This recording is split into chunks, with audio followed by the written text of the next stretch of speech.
मैं देश से कितनी मोहब्बत करता हूँ, भारत को किस नाम से पुकारना है, ये मैं तय करूँगा। सुधीर चौधरी आज तक या आपके जैसी जहनियत रखने वाले लोग हमें ये बताएंगे नहीं, और ना हम सुनने वाले। सुधीर चौधरी साहब, शब्दों का थोड़ा सा लिहाज रखिएगा उसमें। आदाब, नमस्कार, सत श्री अकाल। 23 सितंबर 2024 एक तिरंगा रैली पूरे महाराष्ट्र से हर गाड़ी के ऊपर तिरंगा लहराते हुए हाथ में संविधान लेकर हम मुंबई की तरफ गए थे। बहुत भव्य रैली थी, सारी दुनिया ने उसे देखा। लेकिन उस रैली के बाद मीडिया का क्या रवैया था इस रैली के ताल्लुक़ से आपने बहुत सारे टेलीविज़न चैनल्स के अंदर और कुछ बिकाऊ यूट्यूब के ज़रिए आपने देखा होगा। मीडिया और मजलिस का एक अलग रिश्ता है। मजलिस मीडिया में जाती नहीं और मीडिया को मजलिस के बगैर नींद आती नहीं। कहीं ना कहीं कुछ ना कुछ ढूंढते रहते हैं कि इनके खिलाफ क्या लिखा जाए, कैसे इन्हें और बदनाम किया जाए करके। मैंने इससे पहले एक रिपोर्ट बनाया था कि रिपब्लिक भारत, बहुत बड़ा ग्रुप, हिंदी चैनल, अपनी सारी हदों को पार करते हुए, बेईमानी की हदों को पार करते हुए उस रैली के अंदर लाठीचार्ज के कुछ वीडियोस डाले गए थे। हमारी रैली के अंदर लाठीचार्ज, कहीं दिल्ली के करीब 1.5-2 साल पहले हुई लाठीचार्ज के विजुअल डालकर यह बताया गया था कि देखिए वहां पर बंबई में घुसने से पहले कैसा लाठियों से इन्हें भूना गया है करके। हमने पूरा पोस्टमार्टम करके रिपब्लिक भारत के बिल्कुल रिपब्लिक भारत को हमने पूरी तरीके से उधेड़ दिया था। उनकी सच्चाई देश के सामने लेकर आई। वरना लोग तो यही समझते रिपब्लिक भारत को देखकर कि कैसा देखिए इस रैली के अंदर।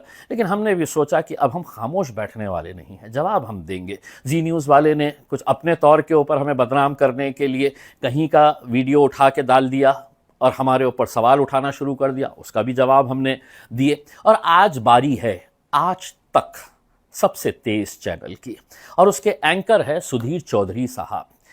23 तारीख के दिन रैली निकली, 25 तारीख के दिन प्राइम टाइम में सुधीर चौधरी साहब, बड़े सीनियर जर्नलिस्ट है, इन्होंने 9 मिनट की एक रिपोर्ट तैयार की हमारे रैली के ऊपर। कहते हैं ना कि जहर में मिठास घोल कर कैसे पिलाया जा सकता है, उनकी ये रिपोर्ट देखने के बाद आपको समझ में आएगा। 9 मिनट आपके पास वक्त नहीं होगा, लेकिन ये रिपोर्ट मैं चाहूँगा कि पहले आप वो रिपोर्ट ज़रूर देखें, उनकी सुधीर चौधरी की, जो आज तक के ऊपर उन्होंने दिखाए थे। और उस रैली का पूरा उन्होंने वर्णन किया था, एक्सप्लेन किया था, और उन्होंने बताया था कि एक नया शब्द आया है, इस्लाम और तिरंगा। नया शब्द, इस्लाम और तिरंगा। इसको लेकर उन्होंने पूरा उसका बड़ा ब्रॉडली उन्होंने उसको एक्सप्लेन किया।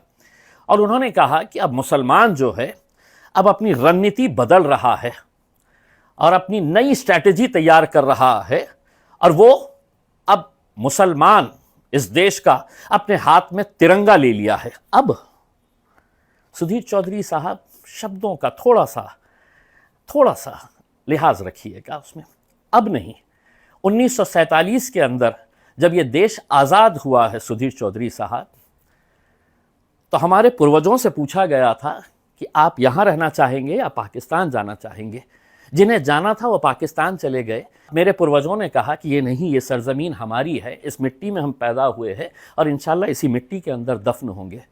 1947 को जब देश आज़ाद हुआ और हमें तिरंगा मिला, तो उसी दिन से इस मुल्क के मुसलमानों ने बड़े गर्व से, बड़े अभिमान से, बड़े फ़ख्र से उस तिरंगे को अपने हाथ में ले लिया। किस बुनियाद के ऊपर सुधीर चौधरी साहब आप ये कह रहे हैं कि अब मुसलमान अपने हाथ में तिरंगा उठा रहा है करके? सुधीर चौधरी साहब ने इसके ताल्लुक से क्या कहा है, पहले ये सुन लीजिएगा। आपके लिए एक नया शब्द हम लेकर आए हैं, और आज का नया शब्द है इस्लाम और तिरंगा। और आज इस्लाम और तिरंगे की हर जगह बात हो रही है हमारे देश में। ये नया एक कॉम्बिनेशन आया है, इस्लाम तिरंगा। सुधीर चौधरी साहब, मुझे पता नहीं है कि आप चश्मा लगाते हैं या आपके एडिटर्स चश्मा लगाते हैं नहीं लगाते हैं, या इन्हें आँखों का कुछ प्रॉब्लम है, इन्हें सच्चाई दिखाई नहीं देती है। आपने अपनी रिपोर्ट के अंदर कहा कि 12,000 लोग इस रैली के अंदर मौजूद थे। मुझे मालूम है आपने एक आंकड़ा कहाँ से उठाया है। यहीं के हमारे औरंगाबाद के टाइम्स ऑफ इंडिया के अपने आप को सेक्युलर कहने वाले एक रिपोर्टर ने डाल दिया कि 12,000 थे करके। या तो इन्हें चश्मे की ज़रूरत है, आपके एडिटर्स को, या आपको भी चश्मे की ज़रूरत है। हज़ारों की तादाद के अंदर गाड़ियाँ थी, तो आप अंदाज़ा लगा सकते हैं कि कितने लोग रहेंगे। तो एक तरफ आप ये कहते हैं कि 12,000 लोग सिर्फ सड़कों के ऊपर निकले थे, और दूसरी तरफ आपने ख़त्म करते करते अपने ये कहा कि देखिए कितना बड़ा जन सैलाब रास्ते पर उमड़ पड़ा है। सुधीर चौधरी साहब, अगर 12,000 लोग इकट्ठा हुए तो वो जन सैलाब नहीं होता है। अगर लाखों की संख्या के अंदर अगर लोग निकलते हैं तो उसे जन सैलाब कहते हैं। आपने सुधीर चौधरी साहब क्या कहा है इस बारे में, जरा खुद सुन लीजिए। लेकिन महाराष्ट्र में जब देश के 21 करोड़ मुसलमानों में से सिर्फ 12,000 मुसलमान सड़कों पर उतर आए, तो इन दृश्यों ने हर किसी को हैरान कर दिया। और अब लोग कह रहे हैं कि अगर देश के 1% तो छोड़ दीजिए, देश के 0.01% मुसलमानों के सड़कों पर उतरने से अगर ऐसा जन सैलाब आ सकता है, तो अगर 1% मुसलमान सड़कों पर उतर आए तो देश में क्या स्थिति हो सकती है, आप कल्पना कीजिए। आपने कई सवाल इस वीडियो के जरिए उपस्थित किए हैं। उसमें आपने कहा कि आज का मुसलमान राष्ट्रवाद, तिरंगे से अपने आप को जोड़ रहा है। इससे पहले कभी ऐसा देखा नहीं गया है करके कि इतने सारे तिरंगे लेकर मुसलमान निकले हैं। सुधीर चौधरी साहब, मैं औरंगाबाद में 10 साल से लोक प्रतिनिधि हूँ, आमदार था, एमएलए, फिर उसके बाद एमपी बना 5 साल के लिए। और उससे पहले भी बड़े गर्व के साथ जब भी 15 अगस्त हो, 26 जनवरी हो, बड़े फ़ख्र के साथ इस मुल्क के मुसलमानों ने हमेशा तिरंगे का एहतराम किया है और इंशाल्लाह आगे भी करते रहेंगे। इन 10 सालों के बारे में मैं अपने बारे में ये कह रहा हूँ जिस पर शायद आपकी नज़र कभी पड़ी नहीं है। हर 15 अगस्त को, यौम आज़ादी के मौके के ऊपर, और 26 जनवरी को जब हम रिपब्लिक डे मनाते हैं, तो मैं पिछले 10 सालों से बहुत बड़ी तिरंगा रैली निकालता हूँ। हम बड़े फ़ख्र के साथ सभी लोग जमा होते हैं, हम झंडा, हमारा गर्व से हम वहाँ पर सलामी देते हैं, और उसके बाद शहर के गलियों से, रास्ते से होते हुए ये तिरंगा रैली पिछले 10 सालों से हम लोग निकाल रहे हैं। हज़ारों की तादाद के अंदर, 12,000 नहीं, हज़ारों की तादाद के अंदर लोग अपने हर गाड़ी के ऊपर तिरंगा लगाकर, और उसमें कई सारे ऐसे होते हैं कि जिनके सर के ऊपर टोपी होती है, दाढ़ी वाले हैं, आप देखकर, हुलिया देखकर पहचान सकते हैं, अरे ये तो मुसलमान है करके। इसमें तो इन 10 सालों के अंदर कभी आपको नज़र नहीं आया कि हम तिरंगा आज नहीं उठा रहे हैं, हम तिरंगा बहुत पहले से उठाते आ रहे हैं। और मैं ही क्या, मेरे पार्टी के अध्यक्ष अपने दफ्तर में तिरंगा लहराते हैं, कभी आपके ऊपर नज़र नहीं पड़ी इनके ऊपर? मुल्क के हर मुसलमान बड़े फ़ख्र के साथ इस तिरंगे को लहराता है, अपने दिल से लगाए हुए है, और आप कहते हैं कि अब मुसलमान तिरंगा उठा रहा है। सुधीर चौधरी साहब, आपने क्या कहा है खुद ज़रा सुन लीजिएगा और उसके ऊपर थोड़ा गौर करिएगा कि कितनी सफाई से आपने मिठास घोलकर जहर पिलाने की कोशिश की है देशवासियों को। लेकिन हमने सोचा कि चलिए हमको भी जवाब देना ज़रूरी है। तो आपने क्या कहा है, ज़रा खुद सुन लीजिएगा। पहली बात यह कि अब भारत के मुसलमानों ने अपनी रणनीति को बदला है, मुसलमानों के नेताओं ने रणनीति को बदला है, और अब वो अपनी छवि को बदल रहे हैं। और अब आज का मुसलमान अपने आप को राष्ट्रवाद से और तिरंगे से जोड़ रहा है। इससे पहले आपने इस तरह की रैली में तिरंगे झंडे का इस्तेमाल कभी नहीं देखा होगा। लेकिन पहले जब मुसलमान इस तरह की यात्राएं निकालते थे, विरोध प्रदर्शन किया करते थे, रैली किया करते थे, तब इनमें, उनके हाथों में हरे रंग के धार्मिक झंडे होते थे। आप याद कर लीजिए, हरे रंग के धार्मिक झंडे उनके हाथ में हुआ करते थे इससे पहले। लेकिन यह शायद पहली बार है जब मुसलमानों ने धार्मिक झंडों की बजाय राष्ट्रीय ध्वज, तिरंगा हाथ में लेकर यह यात्रा निकाली है, और ठीक उसी तरह से अपनी एकता दिखाई है जैसे हमारे देश में हिंदूवादी संगठन राष्ट्रवाद के नाम पर अपनी रैलियों में तिरंगा लेकर सड़कों पर उतरते हैं। तो मुसलमानों के हाथ में इस बार हरे रंग का झंडा नहीं है, बल्कि तिरंगा है, और मुसलमान राष्ट्रवाद और तिरंगे के साथ सड़कों पर उतरा है। सुधीर चौधरी साहब, आपने ये भी सवाल उठाया कि इससे पहले मुसलमान जब निकलता था तो हरे झंडे लेकर निकलता था उसमें। जी हाँ, इस मुल्क के अंदर क्या करें सुधीर चौधरी साहब, रंगों को भी बांट दिया गया है। किसी ने कुछ रंग उठा लिया है, किसी ने कुछ रंग उठा लिया है, हम तो तिरंगे को अपनाते हैं। तो आपने ये कहा कि इससे पहले मुसलमान जब निकलता था तो हरा झंडा लेकर निकलता था। आपने ये बोलते वक्त आपके स्क्रीन के ऊपर हरा झंडा दिखाया गया, लेकिन वो किस मौके के ऊपर था? हमारे शिया बरादरान जो है, हमारी शिया कम्युनिटी जब मुहर्रम का ताज़िया लेकर जाती है, मुहर्रम का जुलूस निकलता है, तो आपने उस जुलूस की तस्वीरें दिखा दिए हैं और उसमें आपने एक हरा झंडा दिखा दिए है। ये कोई सियासी मामला नहीं था, ये एक रिलीजियस ओकेजन के आपने विजुअल्स दिखा दिए। ये कहते कि मुसलमान जब भी निकलता तो हरा झंडा लेकर निकलता है करके, और आपने है तो हमारे शिया भाइयों के मुहर्रम के जुलूस की वो तस्वीरें दिखा दी, वो वीडियो चला दिया जहां पर वो हरा झंडा नज़र आ रहा है।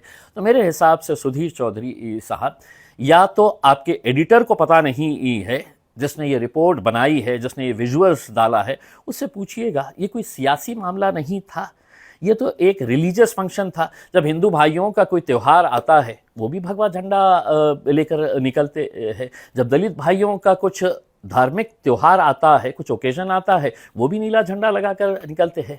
आपको तकलीफ क्यों हो रही है कि मुसलमान जब निकलता है तो हरा झंडा? देखिए, जब तिरंगे की बात आती है तो हम तिरंगा बिल्कुल हम पूरा सम्मान करते हैं, लेकिन ये कहना गलत होगा कि मुसलमान अब तिरंगा उठा रहा है, ये गलत है। सुधीर चौधरी साहब, आप जब ये कहते हैं कि अब मुसलमानों ने तिरंगे को अपने हाथ में लिया है करके, तो मैं आपको थोड़ा सा याद दिला दूं, 1947 से हम ये झंडा उठा रहे हैं। 52 साल तक इस झंडे को किसने हाथ नहीं लगाया, आप जानते हैं? आप जानते हैं सुधीर चौधरी साहब, इस देश के बहुत सारे लोग जानते हैं कि किसने 52 सालों तक, 52 ईयर्स तक तिरंगे को अपने हेडक्वार्टर के ऊपर नहीं लहराया था। सुधीर चौधरी साहब, उस संगठन का नाम है राष्ट्रीय स्वयं सेवक संघ, RSS। शायद मेरे हिसाब से आपका भी ताल्लुक वहीं से है, इसीलिए आप हमारे ऊपर इल्ज़ाम लगा रहे हैं। हमने तो फ़ख्र के साथ 1947 से लगातार इस झंडे को अपनाया है। अब 3 बड़े सवाल इनसे और पूछने चाहिए, जिनमें पहला बड़ा सवाल यह है कि तिरंगे के साथ यात्रा निकालने के बाद क्या अब ये लोग राष्ट्रगान पर भी बिना किसी आपत्ति के खड़े होना शुरू करेंगे? दूसरा सवाल, क्या वो भारत माता की जय के नारे भी लगाएंगे? और तीसरा, उनके लिए पहले देश है या पहले धर्म है? सुधीर चौधरी साहब, आपने 9 मिनट की रिपोर्ट ख़त्म करते वक्त अपना एक फ़ैसला सुनाया है। आप जज बनकर इस मुल्क के मुसलमानों से सवाल किए हैं। आपने 3 सवाल पेश किए हैं, जो बहुत ही भद्दे किस्म के सवाल आपने देश के मुसलमानों से किए हैं। आपका पहला सवाल ये है कि क्या अब ये सब देखने के बाद इस मुल्क का मुसलमान राष्ट्रगान के मौके के ऊपर बिना किसी आपत्ति के खड़े रहेगा? मैं सुधीर चौधरी साहब आपको, आपके चैनल को चुनौती देता हूं, चैलेंज करता हूं, आप बताइए कब और कहां किस मुसलमान ने राष्ट्रगान होते वक्त सम्मान के साथ, गर्व के साथ, अभिमान के साथ, फ़ख्र के साथ खड़ा नहीं रहा है करके? और आप खुलेआम कह रहे हैं कि मुसलमान क्या आप राष्ट्रगान के मौके के ऊपर बिना आपत्ति के खड़े रहेगा? हम खड़े रहते हैं उसमें, लेकिन इस सवाल के ज़रिए आपने अपने और अपने चैनल की सोच ज़रूर लोगों तक पहुंचाने की कोशिश की है। आपने दूसरा सवाल ये किया है कि क्या अब मुसलमान भारत माता की जय के नारे लगाएगा?